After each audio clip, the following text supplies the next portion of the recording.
So, being absolutely beautiful every time. Hi, it's Sri Venus on this mothership. So, you want to stop trying and start being. So, trying, it alludes to you not being. And being alludes to you not having to try. It's a whole different embodiment. And that's the difference between your dream self and your current, most authentic self. That disconnect that you feel of like, man, like, why does it look so effortless for other people? Why does freedom look so effortless? Why does life seem so effortless? Why does auditing seem effortless for other people? And yet for me, I feel like I'm constantly trying and doing better, always on a rush, always like tensed up, stressed out, and I'm always trying my best. You gotta relax. You wanna come back to your center. You want to stop prioritizing your external world over your internal state of being. Your internal state of being comes first before you start co-creating with life, because your inner state of being is the steering wheel of your life. It's the steering wheel of where you're taking yourself, what you're attracting towards yourself, what you're allowing, what you're going to allow to bother you during the whole day. Your inner state of being is where you want to bring real in all that energy, and then from there, from that calmer, from that beingness, from being self-aware and self-absorbed, not the toxic self-absorption, right?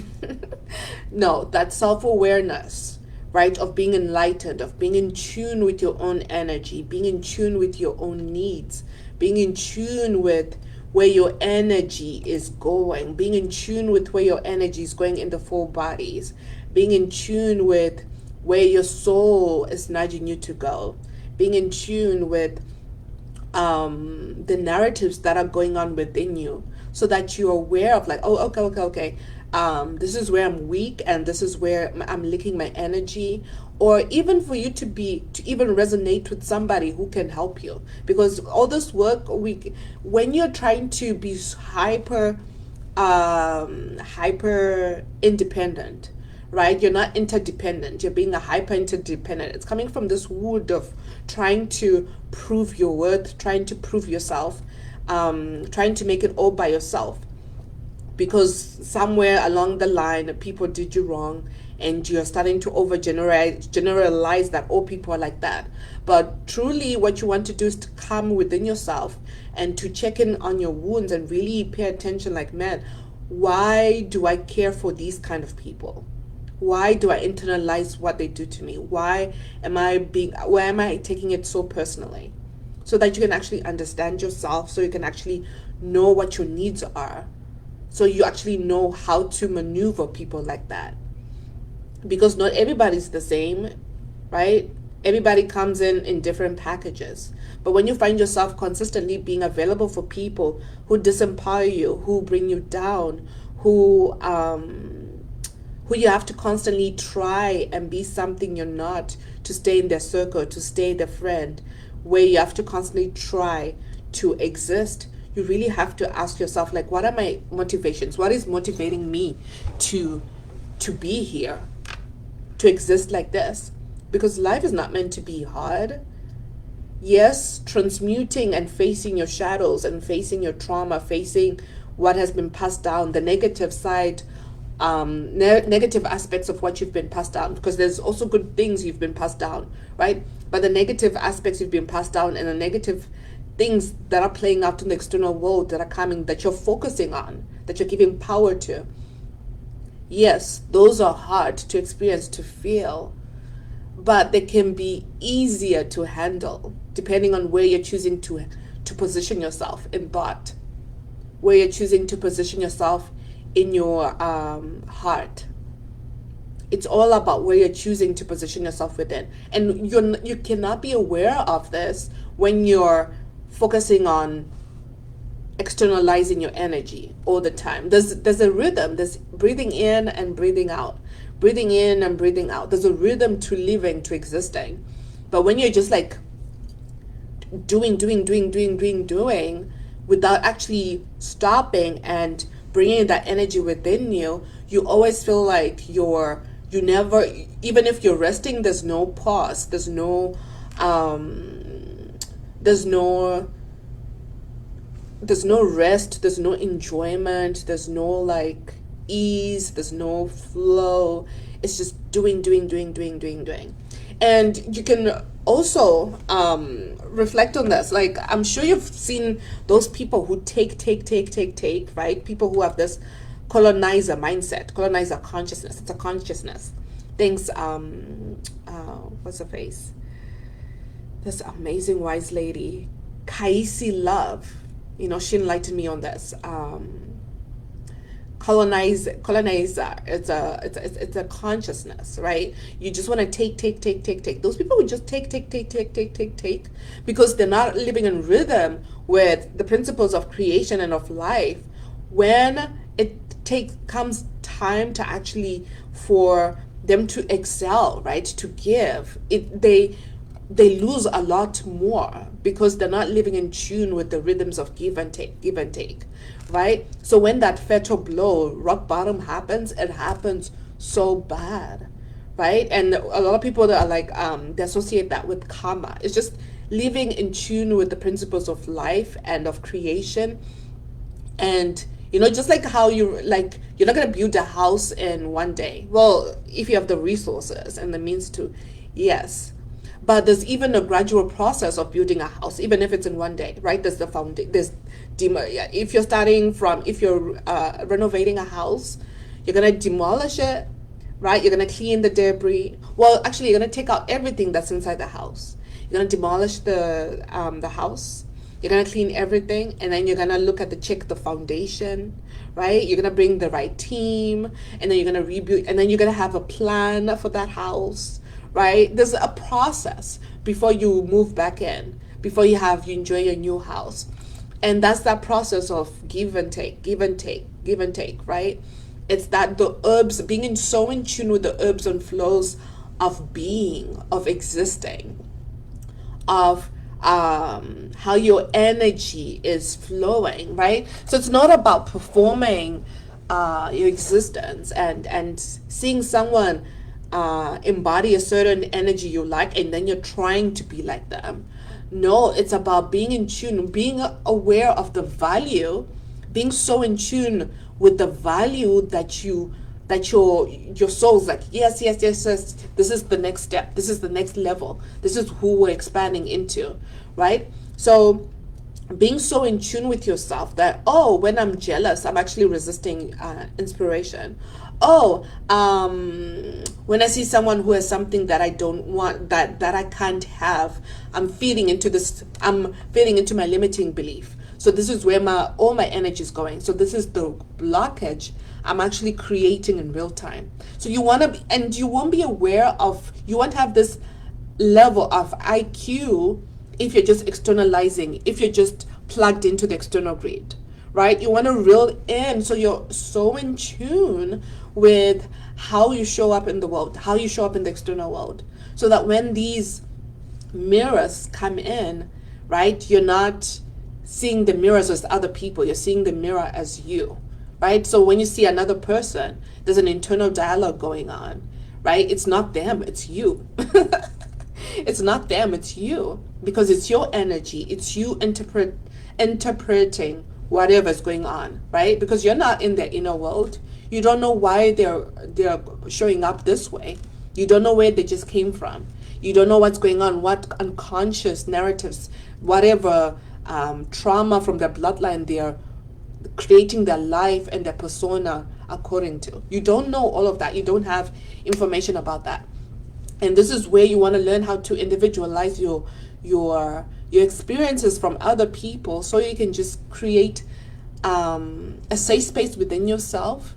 And once you do that, you have more compassion and more empathy for other people who show up in ways you do not like, in ways that might be triggering for you because of your own coming up, right? And I know in American culture, they're so sensitive. They're so, it's all about trigger. Yes, you want to be very compassionate and very thoughtful of other people's traumas. Yes, you want to be trauma informed, but it can be to a point where we stop being authentic to ourselves, where we can't really communicate about the hard stuff. Like, how can we heal and integrate and become whole if we're not talking about the hard stuff? So when you're very sensitive, you're gonna become a victim to life and other people. You're not gonna be empowered until you start understanding what makes it impossible for you to connect with other people and taking responsibility. And for what helped for me, because I'm super sensitive, I've always been super sensitive, what really helped me is prioritizing my needs, not from numbing, not from being a victim, not into feeding into the spaces that are where people are disempowered. That didn't help me get out of my situation. It only made it worse. It's actually prioritizing things that actually pour into me, right? And when you're not doing that, right, it's easier for you to be disempowered by somebody who pours into themselves, because you're like, who do they think they are, right? Who do they think they are, being empowered, being more than I am? There's that unconscious narrative, right? It's part of the human nature, the darkness, the dark side of the human nature. And it's not about making it wrong per se. It's more so keeping yourself in check, holding yourself accountable, because you want more for yourself. Like, hey, listen, like, this is not all about me. This is about all of us, right? And it's going to look different because we all have different goals and purposes, because we have different bloodlines, we have different strengths, right? And I'm not going to work with somebody who's going to disrespect my bloodline, disrespect my strengths, disrespect what I bring to the table, disrespect my existence. That's not going to fly, right? And they're going to be a-holes everywhere, no matter what. So instead of trying to compensate for what the a-holes are projecting within yourself, you want to be like, oh, thanks, I wasn't aware this was happening within myself. I actually want to free myself. I want freedom. That's my most important value. So I'm going to focus on doing everything to ensure I support my freedom, because that's the most important thing. That's what makes life worthwhile to live and wake up to. This is what makes life so exciting, to wake out of bed so I can go and do my thing. Like, that's what keeps me like invigorated, right? You want to really, really clarify what values you want to create from. And then that actually becomes the guiding system for you doing the internal work, because my values are different from you. The values you see of all those people who inspire you, all those people you're putting on a pedestal, they're different from you. But those people you're putting on a pedestal that are inspiring you, they are reflecting specific values. They might not be the values they are dominantly creating from. It might be just a value that they are expressing from that state of being. So you want to be very in tune with your energy and in tune with what you are picking up from them, what energy that you're picking up from them. And so that now it's more of like, oh, okay, I got that information from the external world that's being projected, right, from within me. And then you come back and start prioritizing that inner work. And it's not coming from trying, it's coming from embodiment, it's coming from truth, it's coming from connecting with your most authentic self, your most present self. And it's not coming from judging where you are and who you're being. It's coming from, hey, who I am, my most current, most authentic self is the most important place I get to be at, because that's where my this is the barrier between my external world and my internal world. And that's the most important barrier, right? Because this is where the standards, where the world meets you. This is the standards you're holding. This is the narrative you're sifting information from. This is the where you're choosing to focus your energy from. This is where you're choosing to receive information from. It's so important. So when you're focusing on other people, the external world, what's going wrong in the world, there's so much distraction and things going on in the world. So it's easy to get so distracted, and when you're not aware of that, it's easy to take the burdens of the world and then start creating from there. You become so in tune with other people's emotions, and you abandon yourself. So when you're connecting with other people at the expense of yourself, there's going to be resentment, there's going to be hardship, life is going to be harder, because you're not creating, you're not connecting from an overflow, you're not co-creating from divinity, you're co-creating from survival, you're co-creating from codependency.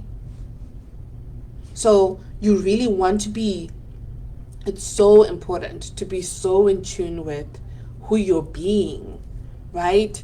Really pay attention. Is it externally focused, or is it internally focused? And you want to pay attention to the balance, because there's a sweet spot. But that sweet spot, you're not taught, it's not taught by other people. It's taught, it comes from knowing yourself, knowing thyself, being so in tune and studying your energy and studying your patterns, studying yourself through experiences, and creating a safe space for you to just unravel, and for your human to just be, so you can actually design a life that pours into you. Not your mom, not your church, not your dad, not your gurus. No, you become your own guru. You become the best guru for yourself, because the guru is about self-mastery. It's about knowing thyself to the T, to the point where you're like, yeah, I'm not going to hang out with that person. They're great, they're awesome, but I know this is my weakness, and yeah, I'm going to drown if I'm going to hang out with that person. I'm not going to listen to that information because it doesn't align with the life I want to create for myself. Yes, everybody has different belief systems, everyone has different needs, right? So it's less about focusing on trying to make other people believe what you believe, and more so really questioning your own beliefs. Like, hey, is this belief system working for me? Is this still working for me, right? Because yes, I had to have this belief system to go through this period of life, right? I had this survival based belief system so that I could survive, but now I'm not surviving anymore. I'm out of that situation. There's no threat anymore, unless I focus on those things. I let those things feed me, but I can shut off my phone and it's not there anymore, so it's not really a threat, right? External, there's nothing going on outside of me. There's no really war. I can't even say that word on here without getting buzzed, silly. But there's no battles, there's nothing going outside of me for me to feel threatened and not be safe, right? So when you really account for that, and you're like, okay, I'm safe. Okay, what belief system am I still creating my current identity, my current connections? What belief system am I creating from? Is it survival, or is it divine belief system? Because belief systems, they're always changing, because we all incarnated on this earth with different belief systems, so that we can coexist, so that we can realize that there's beauty, and there's we can learn so many different things from different belief systems, because they serve different roles. That's why we have different cultures and different religions, right? They all serve different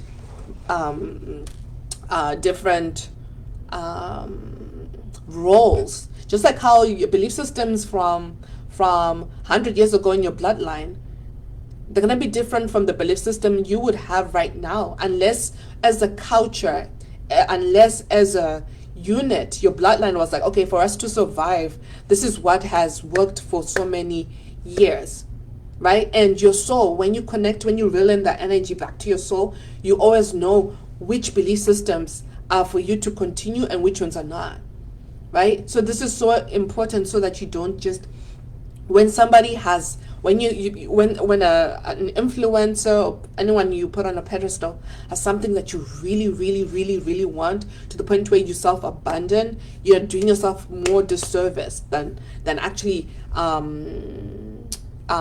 service to yourself. You're going to be traumatizing yourself. You're going to be doing more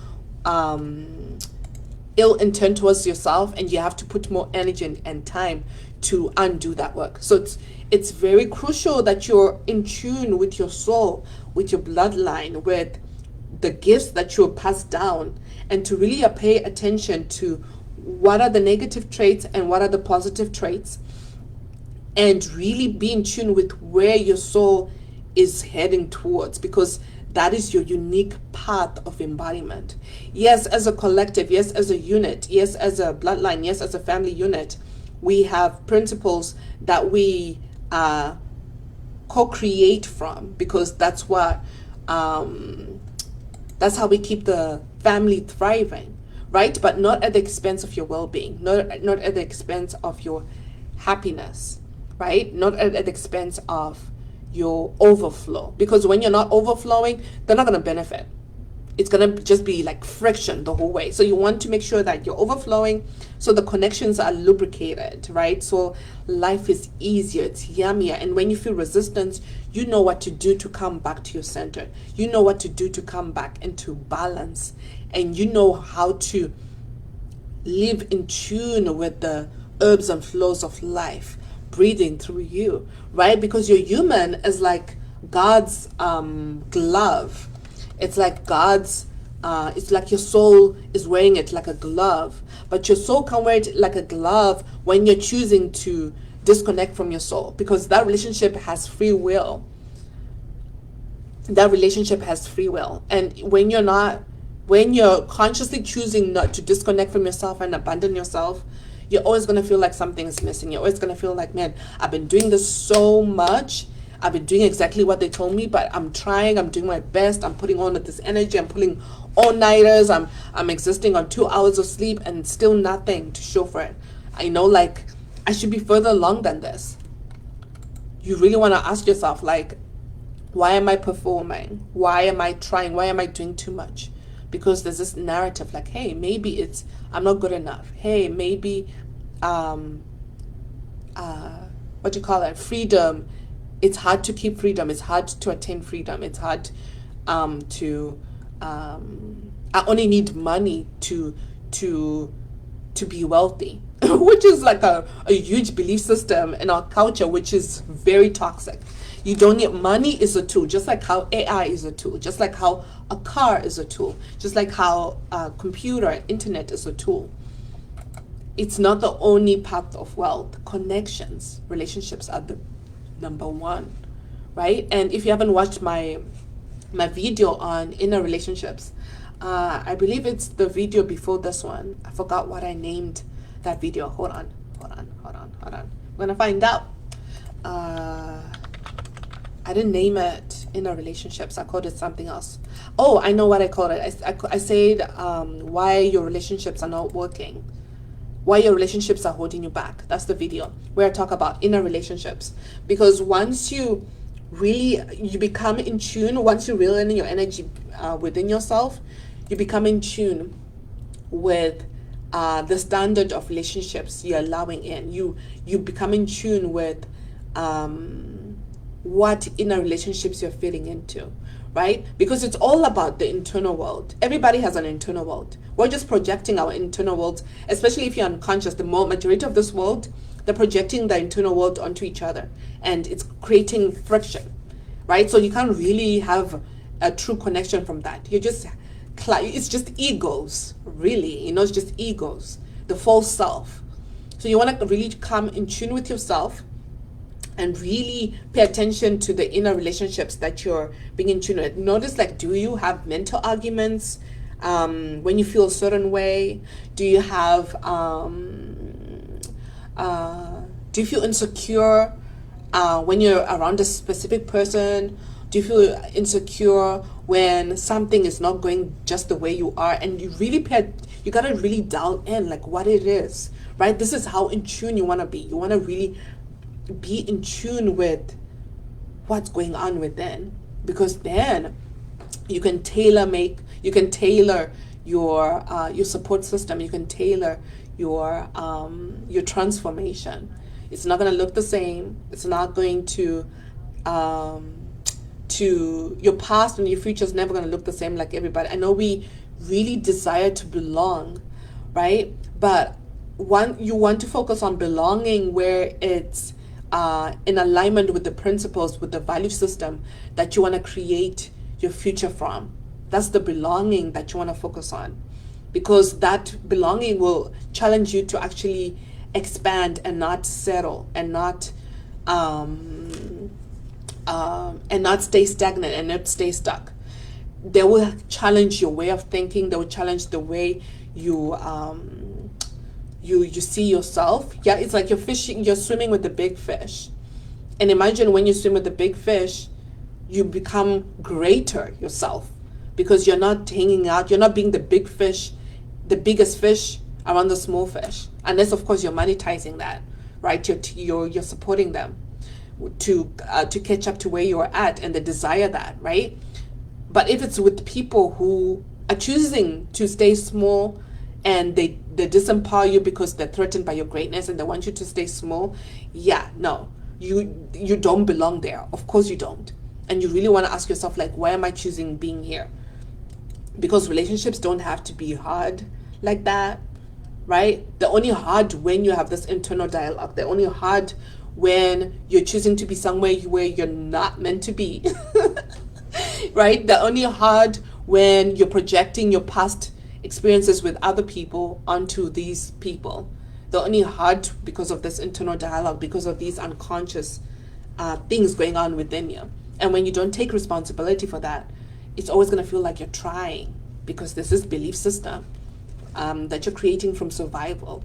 So you want to shift to a divine belief system, right? You want to go and shop around for the belief systems from those people who inspire you, and you want to tune into the value system. And that's the new belief system that you are expanding into, because we're internal beings, we're souls having a human experience.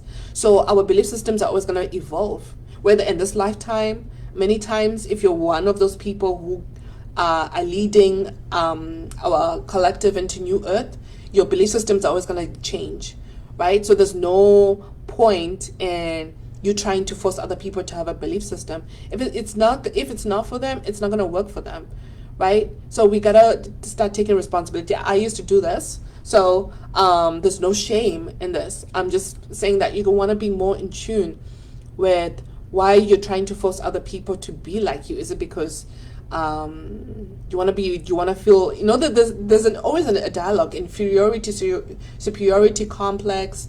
Is it coming from the wounded ego? Is it because this is how you feel threatened by other people's freedom, right? And that's an opportunity to become in tune with yourself. Like, ooh, am I being jealous of my higher self, right? It's all about asking the right questions, all the uncomfortable questions, right? And this is what I support you through in Mental Alchemy Academy. You can find more information below. For specifically this belief system shift, I recommend Miracle Activator. It's for, of course, everything that I create is for self-led people, because it's all about challenging you to take responsibility for your own energy, for your own mastery. You want to become emotionally sovereign. You want to be mentally sovereign, right? Because this is where your true power lies.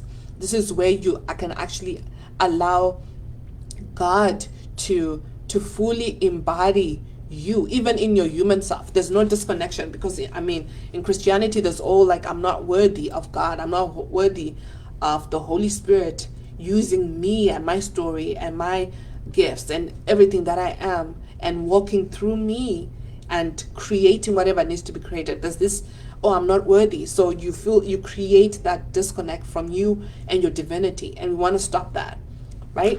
So I hope this resonates. If you have any questions, let me know what resonated the most with you. Put it in the comment section. I love responding to whatever you take from this. Otherwise, see you on the other side.